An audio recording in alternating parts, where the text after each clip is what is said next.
우리 말씀 같이 보겠습니다. 이사야서 50장 4절부터 11절입니다. 우리 다 같이 한 목소리로 4절부터 읽습니다. 시작.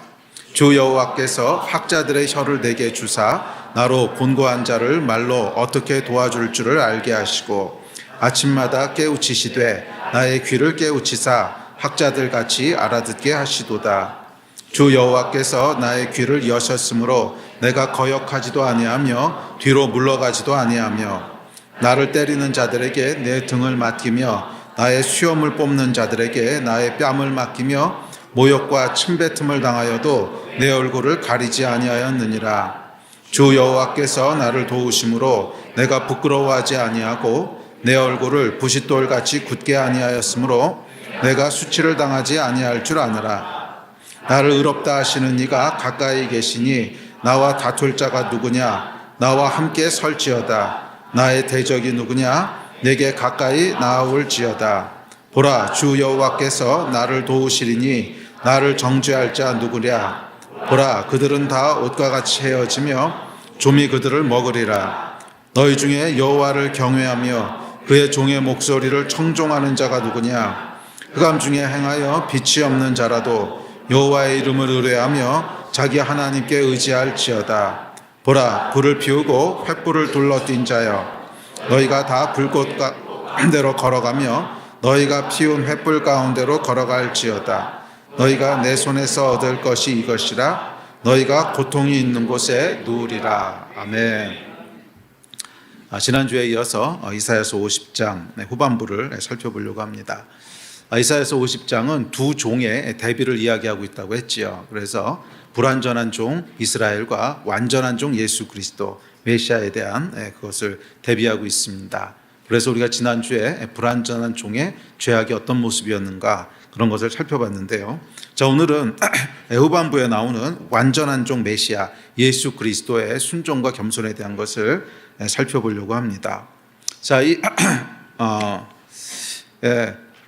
그래서 오늘 살펴볼 이 후반부, 특별히 4절부터 9절을 세 번째 종의 노래로 그렇게 알려져 있습니다. 그래서 이사야서에는 총 4번의 종의 노래가 등장하는데 그 중에 이제 세 번째 종의 노래가 오늘 살펴볼 4절부터 9절까지 말씀이고요. 그리고 마지막 네 번째 종의 노래가 여러분들이 잘 아시는 이사야서 53장 말씀입니다. 그래서 그렇게 총 4가지의 종의 노래가 등장합니다. 그래서 이 종의 노래는 그 내용과 구성이 뭐냐면 예수 그리스도가 어떤 분이신지에 대한 예언이고 묘사입니다. 그래서 우리는 종의 노래를 통해서 예수께서 어떤 분이신가를 알 수 있고 그 예수가 어떤 일을 하셨고 어떤 존재시고 또 어떤 능력을 가지셨는지 그런 것들을 종의 노래를 통해서 우리가 알 수 있습니다. 자, 흥미로운 것은 4절부터 화자가 나로 바뀌는 거예요. 그렇죠? 나의 귀를 여셨고 내가 어떻게 했고 그래서 4절부터 이제 화자가 나로 바뀝니다. 이 화자 나는 도대체 누군가 하는 것은 우리가 두 번째 종의 노래 할 때 살펴봤죠. 두 번째 종의 노래도 역시 화자가 나로 돼 있죠. 그래서 이 나는 누구였냐면 첫째는 물론 예수 그리스도이십니다. 첫째는 예수 그리스도이시지만 또한 동시에 이것은 타락한 종이었던 이스라엘도 될 수 있고 동시에 그의 몸된 교회인 구원받은 모든 그리스도인도 될 수 있습니다. 왜냐하면 성경은 뭐라 그러냐면 모든 하나님의 백성들이 예수 안에 있다고 얘기를 합니다. 모든 하나님의 백성들이 예수 안에 있어서 예수와 한 몸을 이루고 예수와 하나가 된 존재라는 거예요. 그래서 여기서 나라고 대표해서 예수님이 말씀하실 때 그 나 안에 우리도 다 포함되어 있다는 것입니다. 성경은 이렇게 얘기합니다. 고린도전서 시작.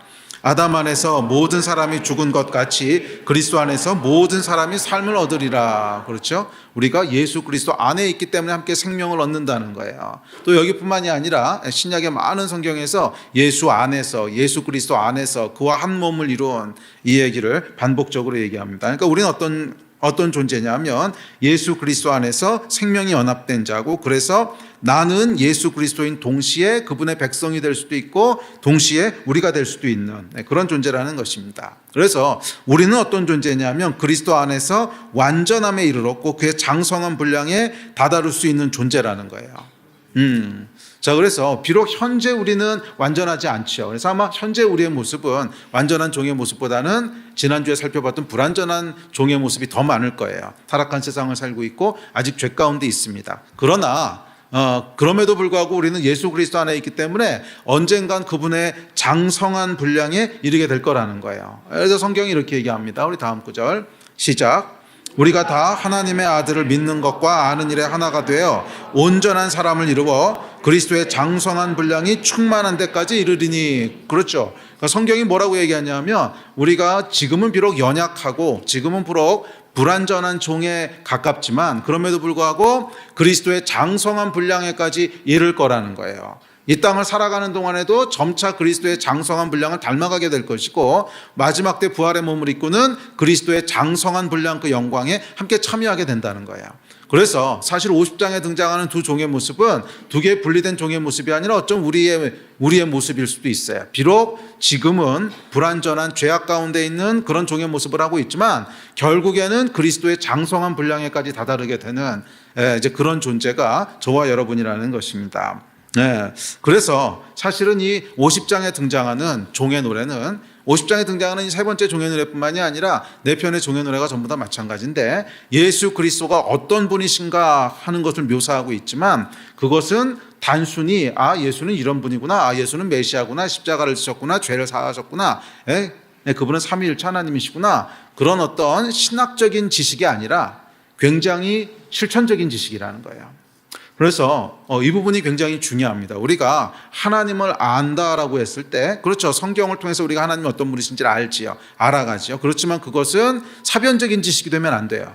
반드시 실천적인 지식이 돼야 됩니다. 그러니까 실천적인 지식이라고 하는 건 뭐냐면 하나님이 어떤 분이신지를 한 가지를 깨달았으면 그 한 가지를 통해서 내가 무엇을 해야 될지가 적용돼야 된다는 거예요. 그런 지식이 아니면 이것은 사실은 쓸모없는 지식이죠. 내 삶에 아무런 영향도 미치지 않고 내 삶에 아무런 변화도 일으키지 않는 지식이 그걸 어디다 써먹겠어요?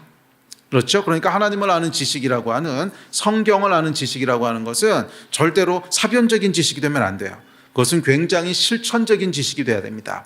그래서 나는 이렇게 해야 되는구나, 그래서 내 안에 이런 변화가 일어나는구나 하는 이런 실천적인 지식이 되기를 주의 이름으로 축복합니다. 그래서 오늘과 우리 다음 주 아마 길면 한 3주 정도 살펴볼 것 같은데 이 종의 노래는 맞아요. 예수 그리스도에 대한 묘사예요. 예수께서 얼마나 완전한 순종과 겸손으로 온전한 하나님의 종이 되셨는가 하는 예수 그리스도에 대한 묘사지만 동시에 그것은 실천적인 지식이 돼야 됩니다. 그래서 그렇구나, 예수께서 이러셨구나, 예수께서 완전하셨구나 이러고 끝나면 아무 소용이 없다는 거예요. 그것이 실천적인 지식이 돼야 되는데 그 가장 중요한 키가 뭐냐면 우리가 예수 그리스도 안에 있다는 거예요.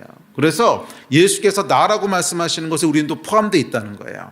비록 지금은 우리가 연약하고 비록 지금은 우리가 죄 가운데 있지만 여기 묘사되어 있는 이 예수 그리스도의 모습이 우리가 장차 닮아가야 될 모습이고 그래서 우리가 나아가야 될 방향이고 목표고 더 나아가 사명이고 그렇다는 거예요.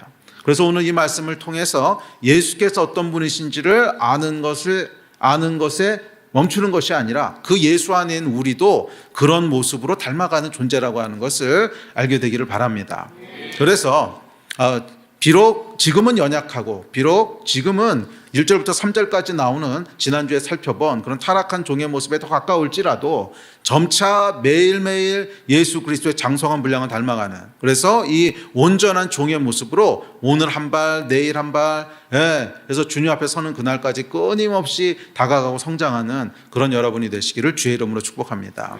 그래서 하여간 성경에 나오는 모든 예수 그리스도에 대한 묘사는 단순히 예수님에게만 해당하는 것이 아니라 그의 안에 함께 있는 그의 몸된 교회, 저와 여러분의 이야기이기도 합니다.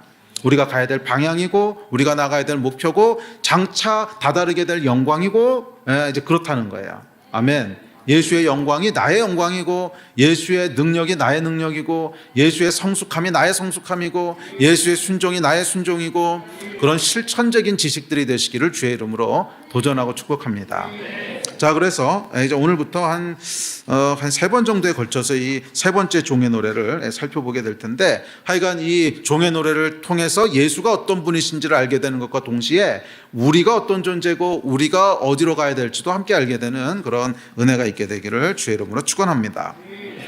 자, 살펴봅시다. 자, 그 4절에 보면 종에 대해서, 완전한 종이지요, 온전한 종에 대해서 이렇게 이야기합니다. 우리 4절 같이 볼까요? 시작.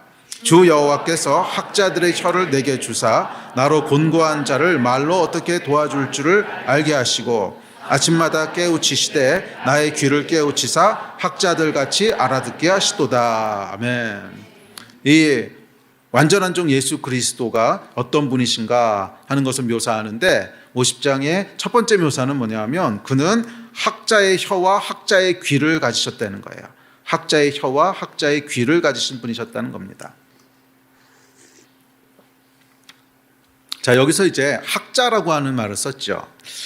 이게 사실은 그렇게 많이 사용되는 단어가 아닌데, 하여간 학자라고 하는 히브리 원어는 림무드라고 하는 단어인데, 이 단어의 뜻은 뭐냐면 가르침을 받은 또는 교훈을 받은, 학식 있는, 또 무언가에 익숙한 또는 제자된 이런 뜻입니다. 그래서 구약 성경에는 총 5번이 사용됐는데 그 중에 학자라고 번역된 곳은 성경에서 여기뿐이 없어요. 그래서 이것을 학자라고 번역하는 게 맞느냐 하는 것에 대해서 좀 논란이 있습니다. 그러니까 한국말로 번역할 때 이것을 굳이 학자라고 번역하는 것이 맞느냐. 왜냐하면 다른 곳은 전부 다 다르게 번역됐거든요. 그래서 다른 4군데서는 어떻게 번역됐냐면 제자 또는 여호와의 교훈을 받은, 익숙한, 뭐 이런 뜻으로 번역이 됐습니다. 그러니까 여기서 학자라고 하는 것의 의미는 뭐냐면 하나님의 가르침을 받은 자 또는 하나님의 가르침, 그 말씀에 익숙한 자라는 뜻입니다. 하여간 그런 의미로 이제 우리말로 학자라는 표현을 썼어요. 그래서 하여간 예수께서는 어떤 분이시냐면 하나님의 말씀에 정통하신, 하나님의 말씀에 익숙한 존재였다는 거예요. 그리고 그 안에 있는 저와 여러분 모든 하나님의 백성들에게 이것을 하나님 기대하신다는 거예요. 그러니까 모든 하나님의 백성은 어떤 존재여야지 온전한 하나님의 사람이냐면 말씀에 정통해야 된다는 거예요. 말씀에 익숙해야 된다는 거예요. 그렇죠? 예. 이 여러분 대충 그냥 수박 겉핥기식으로 알고 있는 사람을 학자라고 부르지는 않습니다. 그렇죠? 예. 예를 들면 저 이제 수학을 전공한 수학자예요. 그럼 여러분 뭐 정석 정도 내용을 안다고 해서 수학자라고 부르진 않잖아요. 그러니까 적어도 학자라고 부르려면 거기에 대한 정통하고 익숙한 지식이 있을 때 학자라고 부르는 거지, 대충 뭐 수박 겉핥기식으로 알고 있는 걸 학자라고 부르진 않지요. 그런데 하나님께서는 당신 백성들이 어떤 존재가 되기를 원하시는 거예요? 예수 그리스도는 우리의 영원한 모델이세요. 영원한 우리의 모범이신데 그분은 하나님의 말씀에 있어서 학자셨다는 거예요. 그러니까 그 말씀에 정통하셨다는 거예요. 그 말씀에 익숙하셨다는 거예요. 그래서 여러분 신약 성경에 예수께서 마귀를 대적하실 때 보면 다 말씀으로 대적하십니다. 말씀에 정통하셨고 익숙하셨기 때문에 위기의 순간, 유혹의 순간, 고난의 순간에 바로바로 말씀이 나오셨어요. 이게 온전한 종의 모습이고 저와 여러분도 그런 존재가 되기를 하나님 원하십니다. 말씀에 여러분 정통하십니까? 아멘이 안 나오는. 말씀에 대해서 여러분 학자라고 불릴만 하십니까? 그렇게 되셔야 된다는 거예요. 그렇게 되셔야 된다는 거예요. 다른 건 몰라도 여러분들이 말씀에 있어서는 학자라고 불릴 만한 사람이 되셔야 된다는 거예요. 대충 수박 겉핥기식으로 그게 성경에서 대충 이렇게 얘기한 것 같아 뭐 이래서는 안 되고요. 그건 학자가 아니죠. 성경에서 대충 이렇게 얘기한 것 같은데 아닌가? 대충 착하게 살아야 돼 아닌가? 뭐 이런 건 아니라는 거예요. 이렇게 되면 안 되고 말씀에 있어서는 정통한 학자라고 불릴 만한 사람들이 되시기를 바랍니다. 그래서 이 단어를 쓴 거예요. 그래서 이 단어를 쓴 거예요. 아멘. 하여간 익숙한 자예요. 말씀에 정통하고 익숙한 자입니다. 그리고 학자는 어떤 자냐면 말씀을 항상 배우고 연구하는 사람입니다. 기억하셔야 될 것은 여러분 학자라고 했지 하여간 학자라고 한 것을 보면 하나님의 말씀을 단순히 계시적으로 받는 것이 아니라 진지하게 읽고 연구하는 존재라고 하는 것을 유추할 수 있습니다. 그래서 학자의 혀, 학자의 귀라고 했지 선지자의 혀, 선지자의 귀라고 안 했거든요.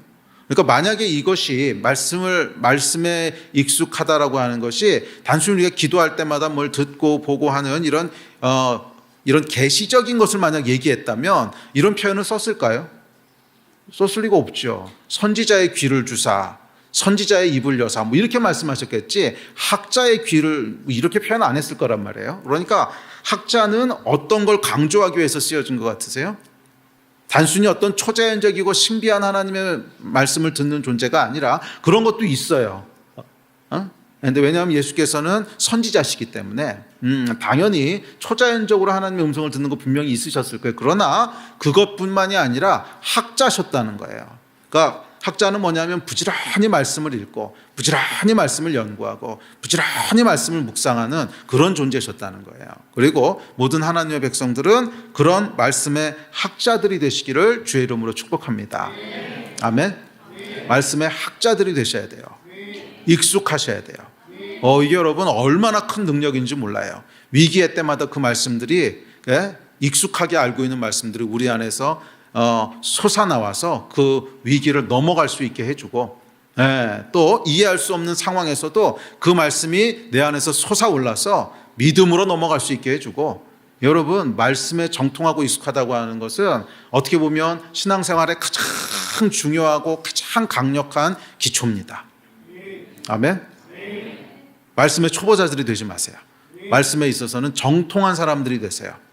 딴 건 몰라도 말씀에 있어서는 정통한 사람들이 되세요. 네? 뭐 대충 중고등학교 수학 이렇게 끄적거리고 아는 수학자 이렇게 말할 수 없는 것처럼 적어도 여러분들이 이 학자의 레벨에 말씀에 있어서는 학자의 레벨에 오르는 그런 분들이 다 되셔야 돼요. 아멘이십니까? 우리 교회 말씀 학자는 고목사님 한 분이면 좋게 나는 그냥 여러분 이러면 여러분들은 영원히 악한 종에 머무르는 거예요. 영원히 악한 종에 머무르는 거예요. 아멘? 그러시면 안 되고요. 충성되고 착한 종이 되셔야 되잖아요. 그러려면 어떻게 되셔야 되는 거예요? 말씀에 정통하셔야 돼요. 말씀에 정통하셔야 돼요. 할렐루야. 그런 여러분 되시기를 바랍니다. 자, 그렇다면 학자라는 단어를 사용한 이유는 하나님의 말씀을 대하는 태도를 말하기 위해서 그렇습니다. 그렇죠? 말씀을 어떤 태도로 대해야 되는가 하는 것을 전달하기 위해서 학자라는 단어를 일부러 쓴 거지요. 자, 그렇다면 여러분 학자라고 했을 때 학자는 어떤 태도를 가진 사람일까요? 학자는 어떤 태도를 가진 사람일까? 학자 하면 떠오르는 이미지를 한번 이렇게 생각해 보세요. 대충 몇 가지 이미지가 떠오를 겁니다. 저도 떠올려 보니까 학자 하면 떠오르는 이미지가 한 두세 가지 있더라고요. 첫 번째는 어떤 이미지냐면 학자는 호기심이 많은 사람입니다. 그렇죠? 학자는 호기심이 많은 사람이에요. 그러니까 자신이 연구하는 학문에 대해서 아무런 호기심이 없는데 궁금해하지 않는데 학자가 된 사람은 보지 못했어요. 아무 궁금증도 없고 아무런 호기심도 없는데 막 그걸 전공해가지고 학자가 돼 이런 사람은 없다는 거예요. 적어도 학자가 된 사람들은 궁금해하고 그 학문을 재밌어하는 사람입니다. 그리고 하나님의 종은 하나님의 말씀에 대해서 이런 태도가 있어야 된다는 거예요. 이런 태도가 있어야 된다는 거예요. 그러니까 뭐예요? 하나님의 말씀을 궁금해하고 재밌어하고 이런 사람이 하나님의 온전한 종이라는 것입니다. 그래서 하나님의 말씀을 궁금해하고 재밌어하기 때문에 그것을 주야로 묵상합니다. 누가 시키지 않아도 주야로 묵상하고 연구합니다. 자, 여기서 중요한 건 뭐냐면 시키지 않아도예요. 시키지 않아도. 이 학자는 여러분 시켜서 하는 사람이 아닙니다. 시켜서 하는 사람은 학생이죠. 그렇죠. 학생은 학생의 정의가 뭔지 아세요? 시험을 보지 않으면 절대로 공부하지 않는다. 이게 학생의 정의거든요. 이것만큼 제가 이 놀라운 인사이트는 본 적이 없어요. 학생의 데피니션은 뭐냐면 시험을 보지 않으면 절대로 공부하지 않는다. 이게 학생의 데피니션이고요. 학자는 그렇지 않습니다. 학자는 시험을 보기 위해서 공부하는 사람이 아니라 누가 시켜서 하는 사람이 아니라 누가 시키지 않아도 그냥 주야로 그것을 연구하고 묵상하고 하는 사람이에요. 왜? 그것이 좋으니까, 궁금하니까. 알고 싶고 궁금하고 재밌고. 하나님의 완전한 종은 말씀에 대해서 그런 태도를 가진 사람이라는 거예요. 말씀에 대해서 그런 태도를 가진 사람이라는 거예요. 누가 시키지 않아도 주야로 말씀을 읽고 묵상합니다. 누가 시키지 않아도 주야로 말씀을 연구합니다. 왜? 너무 재밌고 너무 좋고 너무 하고 싶고 그래서 그냥 눈을 뗄 수가 없는 거예요. 이게 하나님의 완전한 종의 태도입니다. 그래서 학자라는 표현을 썼다고 저는 생각합니다. 아멘. 여러분들도 말씀에 대해서 그런 태도를 가진 사람들이 되시기를 주의 이름으로 축복합니다. 그래서 누가 시키지 않아도 시험 보지 않아도 정말 그것을 주야로 묵상하고 또 찾아보고 또 펴서 읽어보고 막 읽어볼 때마다 너무 재밌고 너무 황홀해서 와 막 이러는 아멘이십니까? 근데 사실 학자들이 그러거든요. 진짜 이 학자들은요 딴 세계를 사는 사람들이거든요. 진짜 학자들, 대충 시켜서 하는 사람들 말고 진짜 학자들은 누가 시키지 않아도 막 거기에 매료돼 가지고서 하루 종일 이것만 하고 있고 막 너무 재밌어서 와 세상에 그러고 또 펼쳐보고 와 세상에 그런 사람들이거든요. 말씀에 대해서 이런 사람들이 되시라는 거예요. 말씀을 막 펼쳐볼 때마다 감격하고 감동하고 세상에 이런 진리의 말씀이 세상에 이런 놀라운 말씀이 세상에 이런 신비한 말씀이 그러면서 계속 감격하고 또 펼쳐보게 되고 또 보게 되고 이것이 완전한 종의 모습이라는 거예요. 온전한 하나님의 백성의 모습이라는 거예요. 그런 여러분 되시기를 주의 이름으로 축원합니다. 여러분 말씀에 있어서 이런 학자가 되지 않고서 영적으로 어느 정도 이상 성장하는 건 불가능해요. 그건 불가능해요. 사실은 말씀에 얼마나 정통하고 익숙한 사람이 되었는가 하는 것이 얼마나 영적으로 성장했는가 하는 거랑 사실은 같은 말입니다. 물론 뭐 지식이 커지는 것을 의미하는 것은 아닌데 하여간 말씀에 대한 태도가 여러분들의 영적인 미래를 결정합니다. 말씀에 대한 태도가 여러분의 영적인 미래를 결정해요. 하여간 주야로 말씀을 항상 달고 다니시고 너무 재밌어서 또 펼쳐보시고 또 펼쳐보시고 그런 여러분 되셨으면 좋겠습니다. 아멘. 어떻게 여러분 지금도 그렇게 하고 계세요? 지금도 그렇게 하고 계세요? 그럼요. 하나님의 사람은 말씀의 사람이에요. 하나님의 사람은 말씀의 사람이에요. 딴 건 여러분들이 좀 비리비리해도 말씀에 있어서는 정통한 사람들이 되십시오. 그래서 딴 거는 뭐 좀 부족하고 모자라고 이런 듯 보여도 말씀의 영역으로 딱 들어가면 모든 사람들이 와, 막 이런 사람들이 되셨으면 좋겠어요. 저 사람은 도대체 말씀을 얼마나 깊이 있게 알고 있는 거야? 저 사람은 도대체 말씀을 얼마나 연구한 거야? 이런 사람들이 다 되셨으면 좋겠어요. 아멘. 그런 존경들을 다 받으셨으면 좋겠어요. 저 사람은 말씀에 있어서는 박사네 박사 이런 말씀들을 들으셨으면 좋겠어요. 할렐루야. 그런 여러분 되실 줄 믿습니다. 자, 둘째, 학자는 어떤 사람이냐면 자신의 학문에 대해서 진지한 사람입니다. 제가 만나본 모든 학자들이 그랬어요. 도대체 저 학문은 어디다 써먹는 거지? 저런 걸 왜 하지? 그런 학문도요. 그것을 연구하는 학자를 만나보면 진지합니다. 세상에서 가장 중요한 것이 그 학문이고요. 그 학문의 중요성을 사람들이 모르기 때문에 전 지구적인 위기가 온다고 믿습니다. 이게 제가 만나본 학자들의 공통적인 특징이었어요. 제가 만나본 사람 중에 가장 재미있었던 학자는 어떤 분이냐면 달팽이를 연구하는 학자가 있었어요. 정말 독특한 전공이었는데 달팽이를 연구하는 사람을 제가 이제 만나본 적이 있는데 뭐 깊게 사귄 건 아니었어요. 근데 뭐 그 사람의 약간 달팽이 전공이란 말을 듣는 순간 저 세상에 저런 걸 전공하는 사람도 있네. 세상에 저런 걸 전공하는 사람도 있네. 저거 전공해가지고 뭐에다 써먹는 거지? 저게 도대체 우리 인류에게 무슨 의미가 있는 거지? 그렇게 사실 생각을 했는데 제가 그분을 만나보고는 정말 깜짝 놀랐습니다. 너무 진지한 거예요. 달팽이에 대해서 너무 진지해요. 정말 지구의 모든 위기가 달팽이 때문에 온다고 믿어요. 세상 사람들이 이 중요한 달팽이에 대한 지식이 없기 때문에 지구에 모든 문제가 생긴다고 진지하게 믿고 있는 그런 사람이었습니다. 하여간 적어도 이분은 어떻게 생각하고 있냐면 이 전 세계에서 가장 중요한 학문이 달팽이 학이라고 믿고 있는 거죠. 그게 없으면 진짜 학자가 아닌 거죠.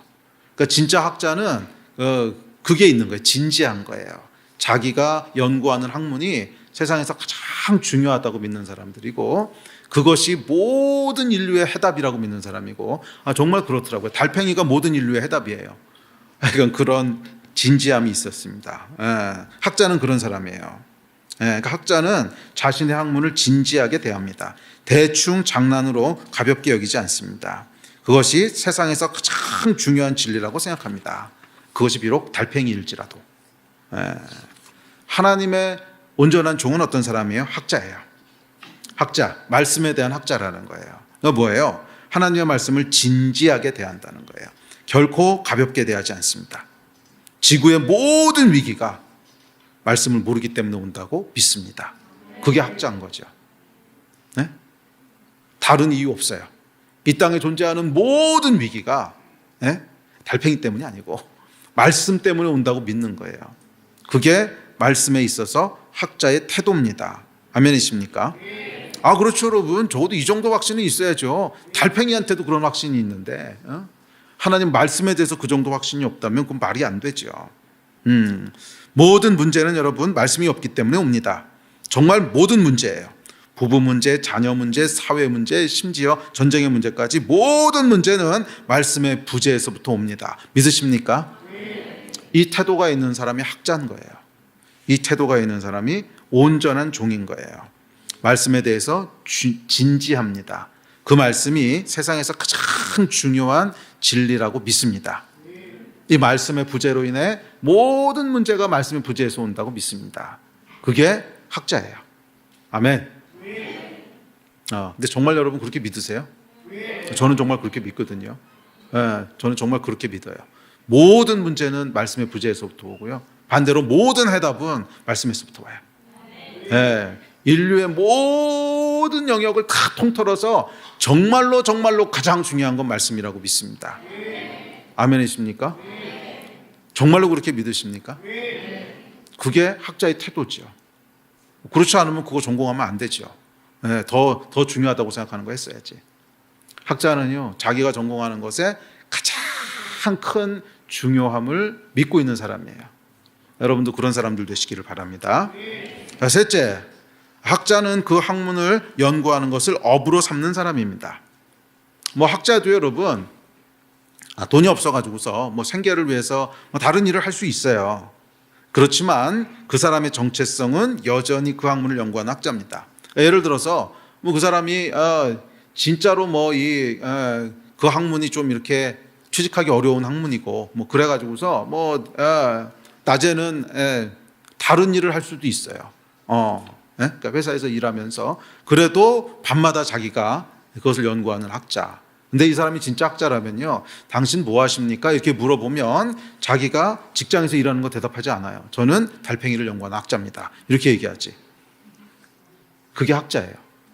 아무리 돈을 버는 것은 다른 데서 벌어도 당신의 정체성이 뭡니까? 당신 뭐 하는 사람입니까? 당신 업이 뭡니까? 직업이 뭡니까? 이렇게 물어보면 저는요 어느 회사 다니는 이렇게 얘기 안 하고요. 저는 달팽이를 연구하는 학자입니다. 이렇게 대답한다는 거예요. 이게 학자인 거죠. 말씀에 대해서 여러분은 어떠십니까? 그것을 업으로 삼는 사람, 그게 온전한 종이라는 거예요. 그래 우리가 모든 사람이 목사나 신학 교수가 될 수는 없지요. 돼야 될 필요도 없고 여러분들이 생계를 위해서 일하실 수 있습니다. 또 하나님이 주신 은사일 수도 있고요. 그래서 이제 어떤 사람은 엔지니어로, 또 어떤 사람은 회사에서, 또 어떤 사람은 다양한 일들을 할 수 있어요. 그렇지만 여러분들의 정체성은 뭐예요? 당신은 뭐 하는 사람입니까? 그러면 뭐가 나와야지 온전한 종이라는 거예요? 저는 하나님의 말씀을 연구하는 사람입니다. 저는 말씀의 사람입니다. 불신자들에게 그렇게 얘기하면은 대화가 안 되고 소통이 안 되니까 거긴 그렇게 얘기하지 않을 수 있어도 적어도 여러분들이 스스로는 그렇게 믿고 계셔야 되는 거 아니겠습니까? 적어도 스스로는 그렇게 생각하고 계셔야 되는 거 아니겠어요? 나는 어떤 존재입니까? 나는 하나님의 말씀을 업으로 삼는 사람입니다. 이게 내 메인 직업입니다. 이 확신 여러분 있으십니까? 그래서 나는 메인으로는 하나님의 말씀을 대하는 학자고 그냥 먹고 살기 위해서 부업으로 세컨 잡을 띄고 있습니다. 그래서 세컨 잡은 삼성 부사장입니다. 이렇게 나와야 되는 거예요. 그래야 정상이죠, 여러분. 아니 뭐 삼성 부사장하고 말씀을 업으로 삼는 영광하고를 어떻게 감히 비교하겠어요? 진짜로 중요하게 생각한다면 그렇게 하겠죠. 근데 보통은 그렇게 잘 안 하죠. 왜 그렇게 안 할까? 물론 뭐 세상하고 소통하기 위해서 그럴 수도 있는데 어떤 때는 하나님의 말씀을 업으로 삼는 것보다 이거를 더 중요하고 영광스럽게 생각해서 그럴 수도 있어요. 그런 거라면 우리가 정말 심각하게 돌아봐야 되지 않겠습니까? 그렇죠? 나는 알 거예요. 나는. 딴 사람한테 그렇게 얘기할 수 없을 수는 있어요. 아까도 얘기했지만 세상 사는 모든 사람들이 크리스찬도 아니고 넌 크리스찬들하고 대화할 때 그런 식으로 대화하면 대화도 안 되고 또라이 취급을 받겠죠. 그러니까 그렇게 할 수는 없지만 그래도 나 스스로는 알잖아요. 내가 진짜로 가장 중요하게 생각하는 게 뭔지, 나의 메인 잡이 뭔지. 그리고 여러분들의 적어도 메인 잡은 하나님의 말씀의 사람이 되셔야 되는 거 아니겠어요? 그게 첫 번째 우선이고 그 나머지는 이제 그냥 부업으로 하시는 거죠. 부업으로 하나님 은사 주셨고 재주 주셨고 그러니까 그냥 부업으로 하시는 거고 첫 번째 잡은 적어도 first 잡은 하나님의 말씀이 되어야 된다고 믿습니다. 근데 지금 여러분들이 하시는 모든 잡은 다 second 잡인 거예요. 아멘. 그게 학자입니다. 그게 학자죠. 이 태도가 있는 사람이 온전한 종이라는 거예요. 아멘. 그렇게 쉽게 하실 수 없을 텐데. 이것은 여러분 그냥 태도의 문제가 아니라 실질적으로 여러분들이 시간을 얼마나 사용하시는가 하는데도 반영이 돼야 돼요. 실제적으로 시간을 어떻게 사용하는 현대 사회에서 그것을 시간까지 따져서 하기는 좀 어려울 수도 있죠. 직장 가면 내가 9 to 5 근무해야 되는 시간이 있으니까 그렇게 못한다고 할지라도 하여간 여러분들이 실질적으로 얼마나 시간을 투자하고 계시고 실제적으로 얼마나 중요하게 내가 말씀을 업으로 삼고 있는가 이런 걸 하나님이 아시고 여러분이 알 거예요.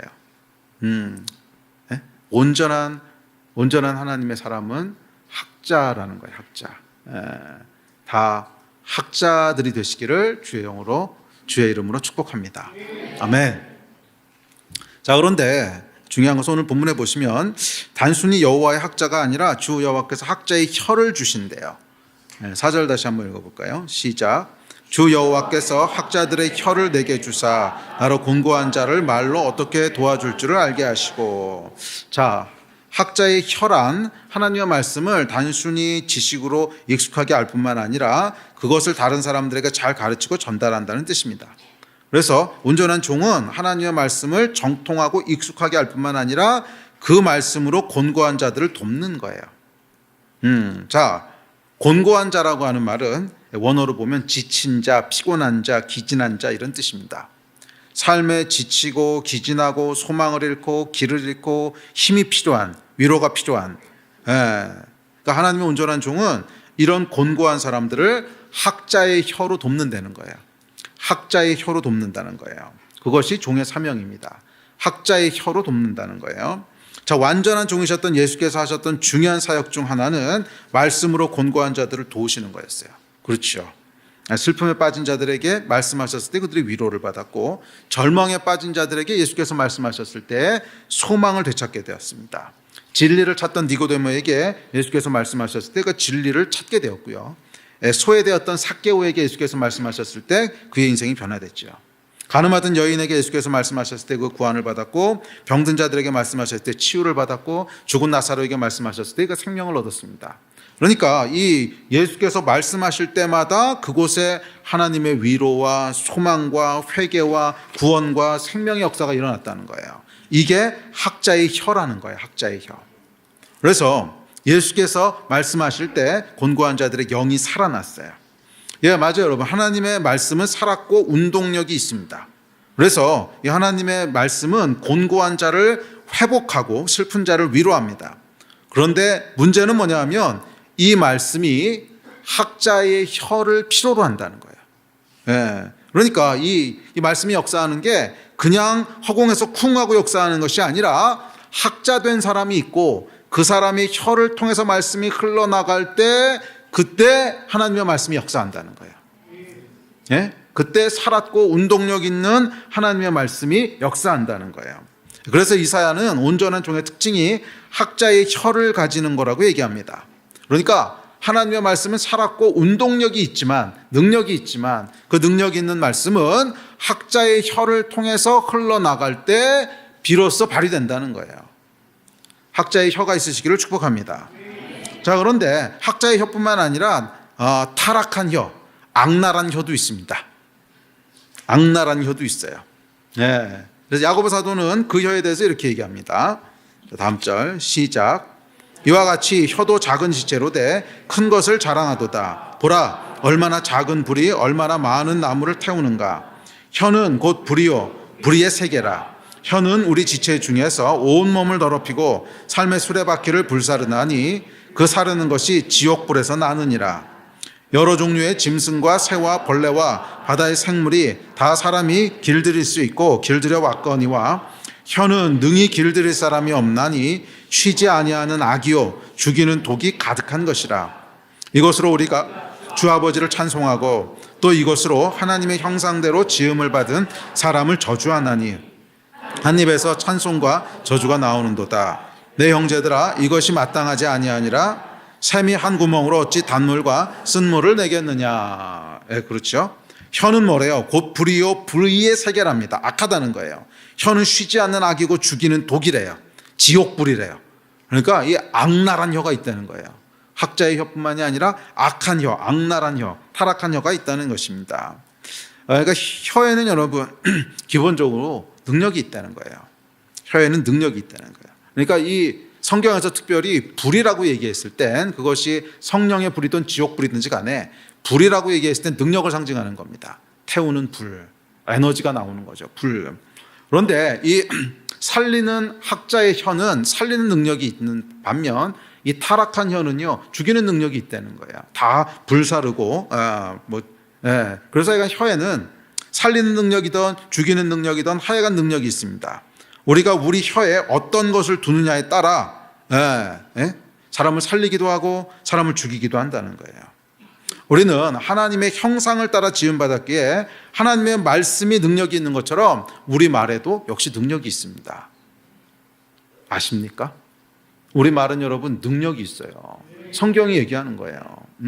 살리는 능력이 있을 수도 있고 죽이는 능력이 있을 수도 있고 하여간 능력이 있다는 거예요. 그래서 이 혀의 능력이 얼마나 대단하냐면 불의의 세계인데 온 몸을 더럽히고 삶의 수레바퀴를 불살라 버리는데 지옥불 같다는 거예요. 지옥불, 그러니까 꺼지지 않는 불, 그 정도로 파괴적인 능력이 있다는 거예요. 계속 죽이는 말을 하는 사람이 있습니다. 그 사람 말하는 거 보면 다른 사람 빈정거리고요, 깎아내리고요, 그런 사람이 있어요. 또 계속 다른 사람에 대해서 안 좋은 얘기만 하고 저주에 가까운 얘기만 비난하고 그런 사람 얘기 이렇게 듣고 있으면 안타까워요. 말을 왜 저렇게 할까? 말을 왜 저렇게 할까? 똑같은 말이라도 그런 사람이 있죠. 똑같은 말을 해도 이렇게 막 비아냥거리듯이 막 깎아내리듯이 그런 얘기하는 걸 이렇게 듣고 있으면 말을 왜 저렇게 할까? 말을 왜 저렇게 할까? 그 혀가 얼마나 소중하냐인데 그 혀가 얼마나 소중하냐인데 학자의 혀를 가진다면 그 위대한 하나님의 말씀, 생명을 담은 말씀을 전달할 수 있는 혀인데 그 위대한 혀에 죽이고 저주하는 말, 빈정대고 깎아내리는 말을 담다니 주여.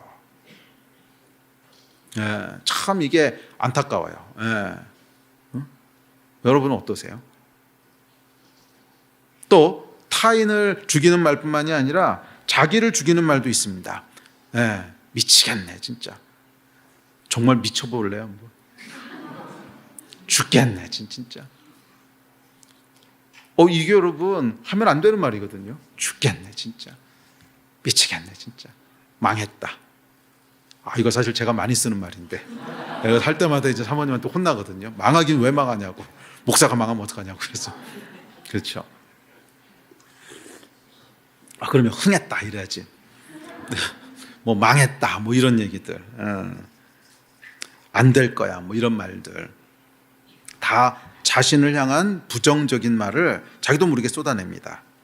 혀에 담긴 그 말이 어떤 위력이 있는지도 모르고 그래요. 혀에 그 말이 담길 때 어떤 위력이 있는지를 잘 모르고 그냥 막 담는 거예요. 그냥 막 망했다, 죽겠다, 미치겠다, 환장하겠네. 그 말이 혀에 담길 때 어떤 위력이 있는지, 그 위력을 성경이 뭐라 그런 거예요? 지옥불이라고 그랬어요. 지옥불. 그 혀에 그 말이 담길 때 삶의 수레바퀴를 온통 불살라버리는, 그러니까 수레바퀴라고 하는 게 뭐냐 하면 삶이 굴러가는 걸 지금 묘사하는 거거든요. 그러니까 오늘날은 안 쓰는 단어인데 이제 뭐 그 당시에 통용됐던 표현이죠. 삶의 모든 삶의 그걸 뭐라 해야 될까? 삶에 운영되는 것들을 전부 다 불태워버린다는 거예요. 삶을 전부 다 망가뜨려 버린다는 거예요. 그런 저주의 말인지도 모르고 계속 우리 혀에다가 담아내는 거죠. 여러분의 혀에다가 그런 저주의 말을 계속 담으면 그 저주가 혀의 능력을 타고 우리 영혼에 죽이는 독이 된다는 거예요. 그러니까 혀에다가 그런 말을 계속 담는 건 뭐냐면 죽이는 독이라 그랬거든요. 온몸을 이거 뭐랬어요? 쉬지 않는 악이요 죽이는 독이라 그랬거든. 그러니까 그 말을 혀에다 계속 담는 건 뭐냐면 내 영혼에다가 독을 계속 주입하는 거예요. 독을 계속 주입하는 거예요. 그러니 여러분 그 영혼이 건강하겠습니까? 그러니 그 영혼이 살겠습니까? 그거를 계속 독을 주입하고 있으면 뭐 언젠가 죽겠지요. 언젠가 우리의 영이 완전히 죽고요. 우리의 삶의 수레바퀴가 다 불타서 삶이 완전히 망가진다는 거예요. 혀에 담는 말을 여러분 가볍게 생각하시면 안 돼요. 학자의 혀가 있는가 하면 악랄한 혀도 있다는 거예요. 타락한 혀도 있다는 거예요. 그러니까 우리 혀에다가 무엇을 담느냐? 학자의 혀는 그 혀에다 무엇을 담는 사람이에요? 하나님의 말씀을 담는 사람이에요. 이게 학자의 혀예요. 그 혀에다가 하나님의 말씀을 계속 담는 거예요. 그러면 그것으로 곤고한 자들이 살아난다는 거예요. 나를 포함해서 이 말씀을 들을 때 곤고한 자들의 영이 살아난다는 거예요. 그런 위대하고 정말 영광된 그 기능이 혀에 있는데 이 혀에다가 계속 그런 파괴적인 것들을 담고, 파괴적인 것은 아니라도 쓰레기를 계속 담는 것도 있죠. 저주는 아니라도 쓸데없는 말들, 계속 쓸데없는 말들로 혀를 피곤하게 하고, 아니 하나님의 말씀을 담기에도 부족한데 계속 쓸데없는 말 담고 있으면 혀가 얼마나 피곤해요. 여러분 혀에 어떤 말을 담는가 하는 것은 우리가 생각하는 것 이상으로, 훨씬 이상으로 우리 영혼과 우리 주변에 있는 영혼에 영향을 미칩니다. 아멘이십니까? 그게 성경 얘기예요. 그래서 온전한 종은 어떤 사람이냐면 이 말에 있어서 실수가 없는 사람입니다. 성경은 이렇게 얘기합니다. 시작. 우리가 다 실수가 많으니 만일 말에 실수가 없는 자라면 곧 온전한 사람이라 능히 온몸도 굴레 씌우리라. 그래서 온전한 종은 어떤 사람이에요? 말에 실수가 없는 사람이라는 거예요. 학자의 혀를 가진 사람, 말에 실수가 없는 사람. 실수로라도 여러분의 혀에 저주의 말을 담지 마십시오. 실수로라도. 목사님 그냥 그건 습관적으로 나온 말인데요. 습관이 여러분 뭔지 아세요? 실수가 반복된 걸 습관이라고 그러는 거거든요. 그러면 실수로라도 담지 말라고 했는데 습관적으로 담으면 실수로 담은 게 더 나쁠까요? 습관적으로 담은 게 더 나쁠까요? 그렇죠. 실수가 반복된 게 습관인데 얼마나 그 얘기를 많이 했으면 습관이 됐겠어요. 한 번 실수하는 것도 지금 하지 말라고 그러는데 얼마나 그 얘기를 많이 반복했으면 습관이 돼서 습관적으로 나온 건데요. 딱 걸렸어. 목사님 그냥 그거는 습관적으로 나온 거예요. 얼마나 그 얘기를 많이 했으면 습관적으로 나오셨겠냐고. 그게 여러분 우리 영혼에 얼마나 큰 독이 됐나 한번 생각해 보세요. 습관적으로도 절대 하시면 안 됩니다. 실수보다 더 나쁜 게 습관이에요. 실수보다 100배는 더 나쁜 게 습관입니다. 말의 습관 바꾸십시오. 그러면 여러분들의 운명도 바뀝니다. 진짜예요. 말의 습관을 바꾸시면 여러분의 운명도 바뀝니다. 제 말이 아니라 성경 말입니다. 믿으셔야 돼요. 여러분의 말이 여러분의 삶의 수레바퀴, 삶이 돌아가고 운영되는 것을 불살라 버릴 수 있다는 거예요. 그러니까 들어와야 될 복이 불살라 없어지고, 들어와야 될 기회가 불살라서 사라지고, 들어와야 될 재정이 불살라서 날아가 버리고, 들어와야 될 평안이 불살라서 불안함이 돼버리고, 혀에다가 어떤 말을 두냐에 따라서 이렇게 된다는 거예요. 삶의 수레바퀴를 불사르는 지옥불, 그 불이 여러분의 혀에 있다는 것입니다. 이 지옥의 불을 언제까지 여러분의 혀에 허락하시겠어요? 허락하지 마세요. 오늘 당장 끊으십시오. 아멘. 예수께서는 온전한 종이셨습니다. 그 말에 실수가 없으셨어요. 그는 학자의 혀를 가지셨어요. 그 얘기는 뭐냐 하면 그 혀에 계속 하나님의 말씀을 두셨다는 거예요. 끊임없이 하나님의 말씀을 두셨다. 예. 그래서 예수께서 신약 성경에 나와 있는 예수께서 대화하시는 걸 보세요. 끊임없이 말씀을 가지고 대화하십니다. 구약 말씀만 인용하시는 건 아니지만 말씀을 가지고 대화를 시작하셔서 그 말씀에 대한 내용을 쭉 얘기하세요. 성경에 이르기를, 말씀에 이르기를 계속 그렇게 말씀하시잖아요. 그 혀에 끊임없이 말씀을 두신 거예요. 아멘. 그래서 곤고한 자들을 살리셨습니다. 우리 혀도 그런 혀가 되기를 축복합니다. 죽이는 혀가 아니라 살리는 혀가 되기를 축복합니다. 영혼을 죽이는 혀가 아니라 영혼을 살리는 혀. 여러분이 하는 한마디 한마디가 누군가의 영혼을 살리고 곤고한 자를 위로하고 실망을 소망으로 바꾸고 지옥에 있는 영혼을 천국으로 인도하는 학자의 혀가 되어야 되지 않겠습니까? 그 소중한 혀에 왜 저주를 두시고 쓰레기를 두십니까? 이번 주에 여러분들이 하셨던 말들 한번 되씹어 보십시오. 아니, 오늘 했던 말들 한번 되씹어 보세요. 혹시 여러분들 가운데 두지 말아야 될 것을 여러분의 혀에 뒀던 말은 없습니까? 절망스러운 말, 비아냥거리는 말, 부정적인 말, 화가 나고 상처 입히는 말, 의기소침하게 하는 말, 좌절시키는 말, 당신은 항상 그래, 항상 뭐 이런 거. 습관적으로 하시는 거 있죠. 이 부부간에 이거 끊어내야 되는데. 여러분, 이제 부부싸움 할 때요. 아우, 당신 그거 왜 그랬어? 그러는 것보다 당신 항상 그래. 이게 한 5,000배쯤 기분 나쁜 거 아세요?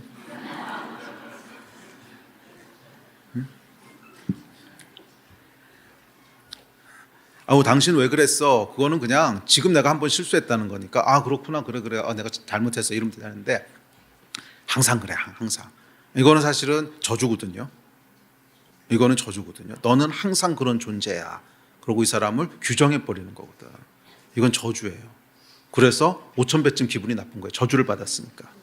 당신은 항상 그래. 이런 말 하시면 안 돼요. 아멘이십니까? 이런 말 여러분 쓰시면 안 돼요. 웃는 분들이 많이 보여.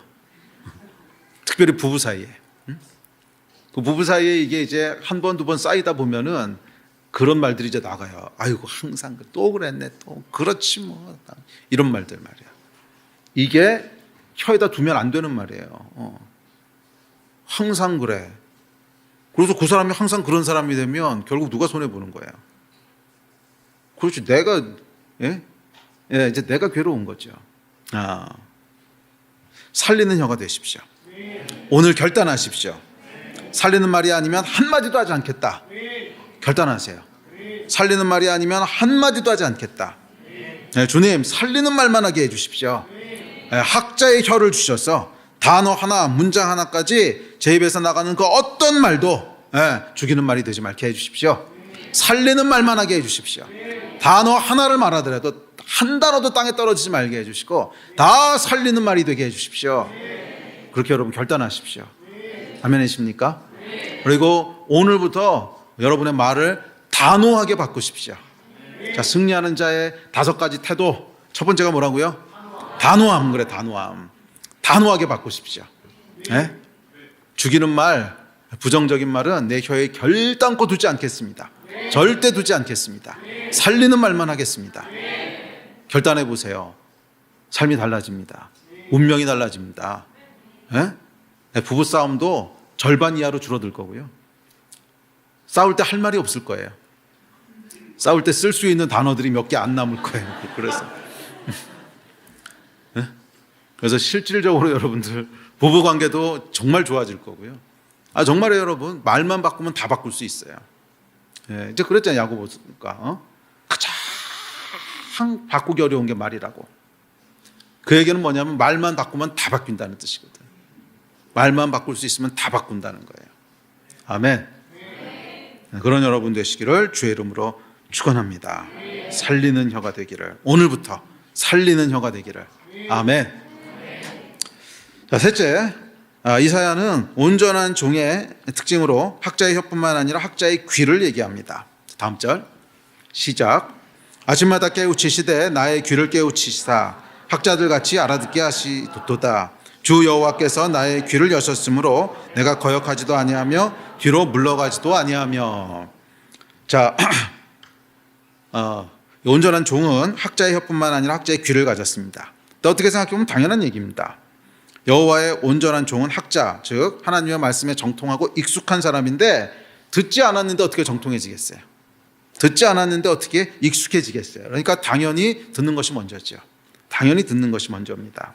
여호와의 온전한 종은 여호와 하나님의 말씀을 듣는 자, 그러니까 학자의 귀를 가진 자입니다. 자, 그런데 이 듣는 것에 대해서 성경은 뭐라고 얘기했냐면 하나님께서 아침마다 나의 귀를 깨우치셔서 학자같이 듣게 하신다, 이렇게 얘기합니다.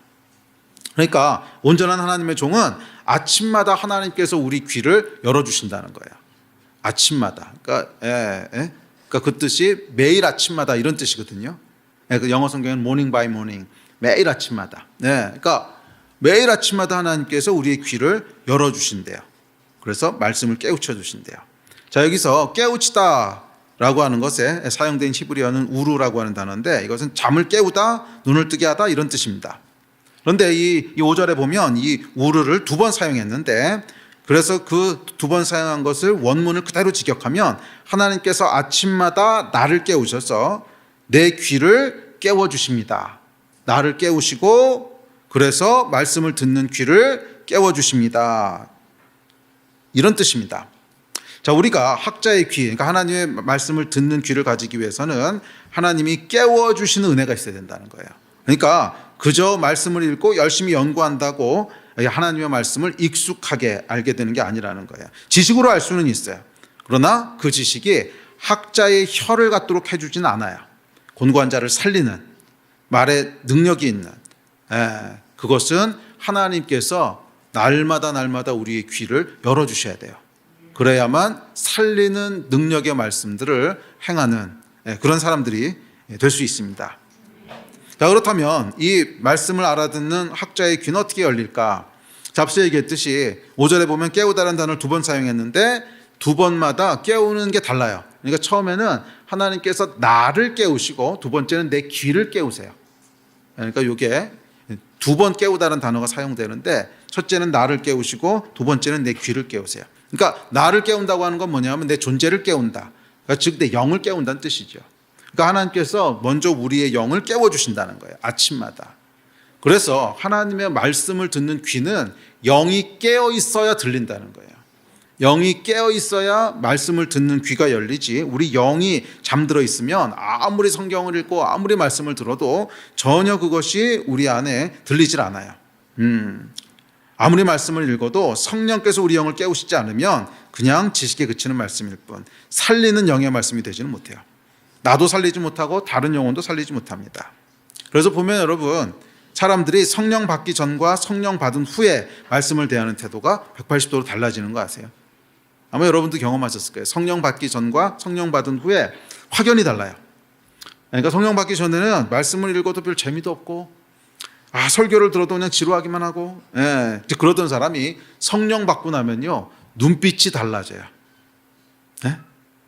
마치 사냥감을 노리는 사자 눈빛 같아. 그래서 선포되는 말씀을 한마디도 놓치지 않으려고 막 이러고 쳐다보고요. 이게 사람이 진짜 달라지거든요. 말씀을 대하는 태도가 180도 달라져요. 그러니까 성령 받기 전에는 미안해요, 썩은 동태 눈빛이었는데 성령을 받고 나면 이 사슴을 노려보는 사자 눈빛이 돼요. 지금 눈빛들이 좋아요. 선한 사자의 눈빛인데,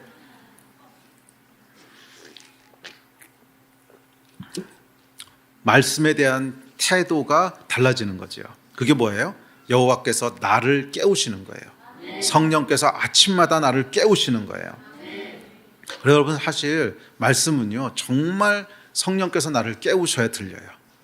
정말 깨우셔야 들려요. 이게 성령께서 내 영혼을 깨우시지 않으면 말씀이 안 들어와요. 읽어도 그냥 그 말이 그 말 같고 지루하기만 하고, 설교를 들어도 졸리기만 하고, 예배 왜 이렇게 기냐, 왜 이렇게 안 끝나냐, 그냥 그런 생각만 들지. 그런데 성령께서 내 영혼을 깨우시면 진짜 눈빛이 바뀝니다. 그 말씀 막 하나라도 더 듣고 싶어서 말씀을 펼칠 때마다 가슴이 막 뛰고 눈물이 나고 우리 영혼을 깨우는 거예요. 아침마다 성령께서 우리를 깨우시는 은혜가 있기를 축복합니다. 그래야 말씀이 들어와요. 둘째, 그럴 때 이제 두 번째 깨우심, 우리 귀가 깨어나게 돼요. 하나님께서 우리 귀를 깨우셔서 학자같이 알아듣는 귀가 되게 하십니다. 자, 여기서 귀를 깨우신다는 말은 뭐냐면 들리기 시작하는데, 물론 그것은 귀에 쏙쏙 들어온다는 의미도 있습니다. 그리고 말씀이 이해되기 시작하고 귀에 쏙쏙 들어오고 뭐 그런다는 의미도 있는데, 좀 더 구체적으로는 뭐냐면 내 귀를 여신다는 것은 말씀이 잘 들리고 이해되고 막 폐부에 꽂히고 막 영혼이 울리고, 왜 그런 줄 아세요? 그게 맞아요. 내 귀를 여신 증상이에요. 내 귀가 열리면 하나님의 말씀을 읽을 때도 그렇고 또 설교를 통해서 전달될 때도 그렇고 우리 안에 막 이렇게 꽂혀요. 그래서 귀가 열린 사람들이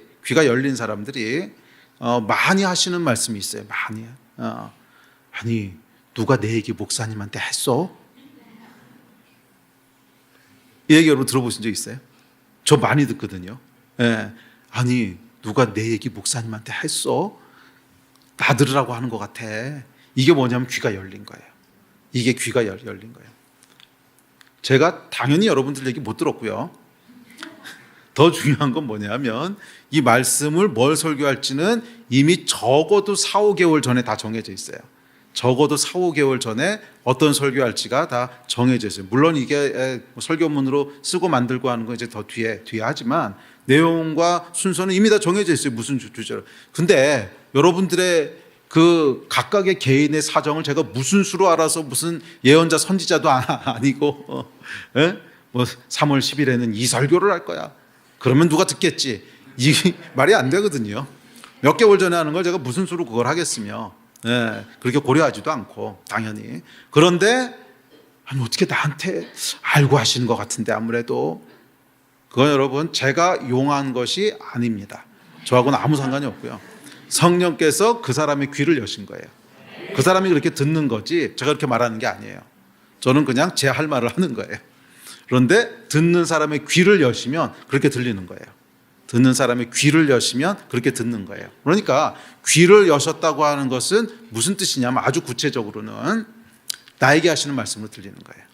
그게 귀를 여시는 거예요.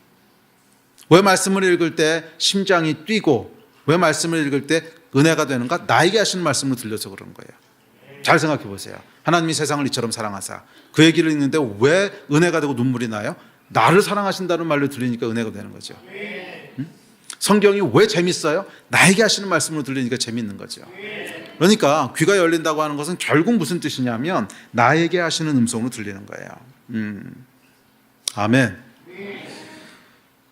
반대로 아무리 하나님이 말씀하셔도 못 알아듣는 귀가 있습니다. 미련한 귀가 있어요. 둔한 귀, 닫힌 귀. 말씀을 하셔도 전혀 못 알아들어. 야, 분명히 오늘 끼니 말씀만 봐도 그게 아닌 걸 알았을 텐데 못 알아들어요. 그래서 셀에 있는 모든 식구들은 그 아침에 끼니 말씀을 이렇게 읽다가 아이고 이 형제 오늘은 알아들었겠구나. 이건 진짜 그 친구한테 하는 얘기인데 다 알아들었어요. 모든 셀 식구들 10몇 명이 다 알아. 본인만 못 들어. 오면 딴소리 합니다. 이게 뭐냐면 귀가 막힌 거예요. 그건 뭐예요? 나에게 하시는 말씀으로 못 듣는 거죠. 지식으로는 이해했을지 몰라요. 하지만 나에게 하시는 말씀으로는 못 듣는 거예요. 귀가 닫히는 겁니다. 그리고 이것은 사실은 귀의 문제가 아니라 영의 문제입니다. 아침마다 하나님께서 우리 영을 깨우셔야 되는데 그 영이 잠들어 있는 거죠. 영이 잠들어 있는 거예요. 그래서 영이 잠들어 있으면 지식과 신학으로 들릴지는 모르겠지만 나에게 하시는 말씀으로 들리지는 않습니다.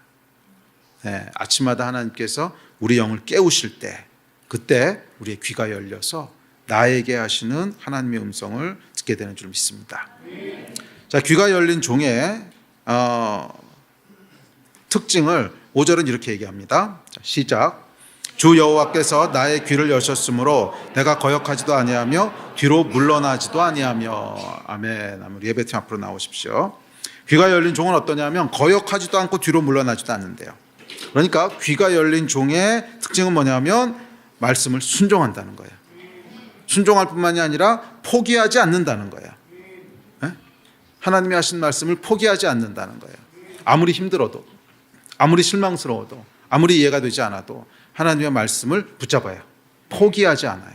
그게 귀가 열린 사람의 특징이라는 거예요. 예, 자, 그래서 이 거역하지도 않고 뒤로 물러가지도 않는 이 내용은 다음 주에 좀 더 이어서 우리가 자세히 살펴볼 텐데요. 여하튼 귀가 열렸다는 것은 꼭 신비한 음성을 듣는다는 뜻이 아닙니다. 예언적 음성 뭐 이런 뜻이 아니에요. 예언자의 귀가 아니라 학자의 귀라 그랬잖아요.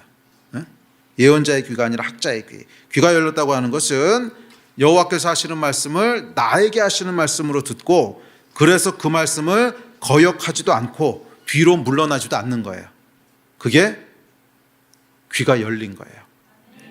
이 학자의 귀가 있으시기를 주의 이름으로 축원합니다. 학자의 귀를 하나님께서 열어주시기를 주의 이름으로 축원합니다. 아침마다 하나님께서 여러분의 영을 깨우시기를 기도합니다. 그리고 그 영을 깨우시는 것과 더불어 우리의 귀를 여시기를 축복합니다. 귀가 뚫릴지어다. 귀가 뚫릴지어다. 막힌 자의 귀가 뚫릴지어다. 막힌 자의 귀가 열릴지어다. 그래서 모든 하나님의 말씀이 나에게 주시는 축복의 말씀으로, 나에게 주시는 도전의 말씀으로, 나에게 주시는 회개의 말씀으로 그렇게 들리게 되기를 주의 이름으로 축원합니다. 막힌 귀가 뚫리기를 축원합니다. 여러분, 온전한 종 예수는 학자의 혀와 학자의 귀를 가지신 분이세요. 그리고 예수 안에 있는 모든 하나님의 백성들은 이 혀와 이 귀를 갖게 되기를 하나님 원하십니다. 학자의 혀를 가지고 학자의 귀를 가진 그런 여러분 되시기를 주의 이름으로 축원합니다. 말씀에 대해 진지한 자들이 되시기를 축원하고요. 그리고 또한 여러분의 혀에 아무거나 두시지 마시기를 축원합니다. 혀에다 무엇을 두든지 무엇을 싣든지 그것이 여러분의 영혼으로 들어간다고 하는 것을 기억하세요. 그것이 다른 사람들의 영혼으로 들어간다고 하는 것을 기억하세요. 독이 될 수도 있고 복이 될 수도 있어요. 생명이 될 수도 있고 사망이 될 수도 있어요. 계속 생명을 흘려보내는 그런 여러분 되시기를 축복합니다. 또한 아침마다 하나님께서 여러분들의 영을 여셔서 듣는 귀가 열리기를 주의 이름으로 축원합니다. 아멘. 우리 같이 일어나서 기도합시다.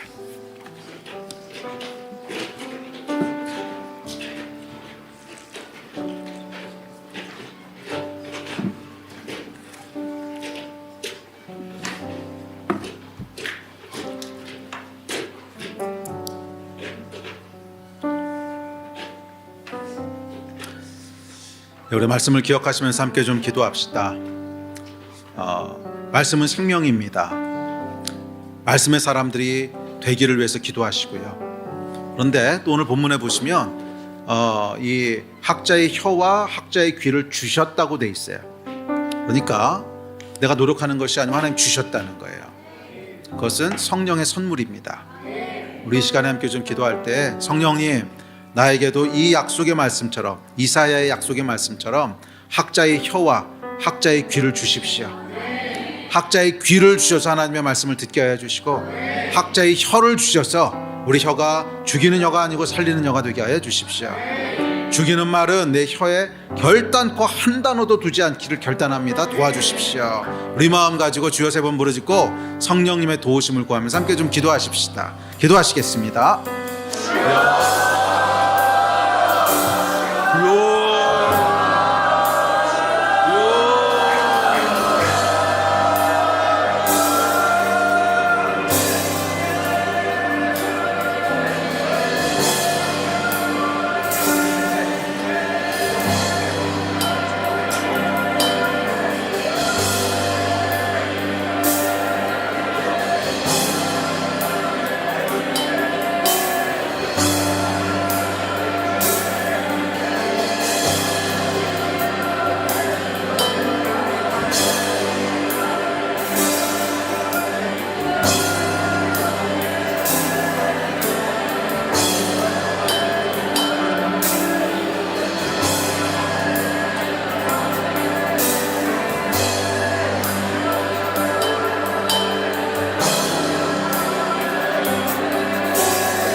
성령님 이 시간 우리 입술의 모든 말들을 다스려 주십시오. 하나님 마귀의 모든 공격들을 끊어주시고 우리 입술의 모든 말들을 다스려 주십시오. 우리 혀의 모든 말들을 다스려 주십시오. 예수의 이름으로 명하노니 모든 부정적인 말들은 떠나갈지어다. 모든 저주의 말들은 끊어질지어다. 생명의 말만 역사할지어다. 생명의 말만 역사할지어다. 성령님 도와주십시오. 우리 혀를 주님께서 주장하여 주시고 우리의 혀를 주님께서 주장하여 주시고 주관하여 주십시오. 하나님 마귀에게 내어주지 말고 우리 성령께 붙잡힌 바 되게 하여 주십시오. 성령께 붙잡힌 혀와 귀가 되게 하여 주십시오. 이 시간 예수의 이름으로 간절히 기도합니다. 우리의 혀를 붙잡아 주십시오. 우리의 혀를 붙잡아 주십시오. 또한 우리의 귀를 위하여 기도합니다. 성령님 이 시간 우리의 귀를 열어주십시오.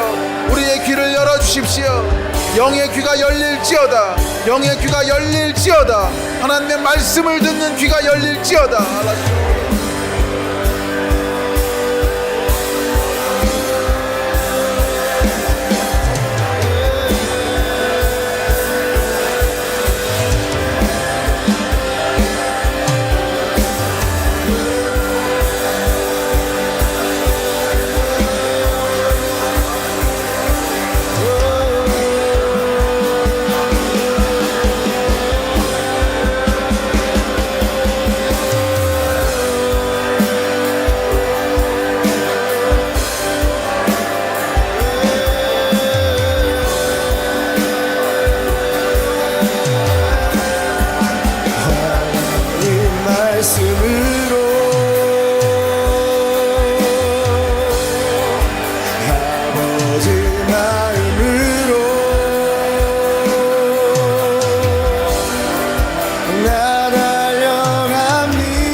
아버지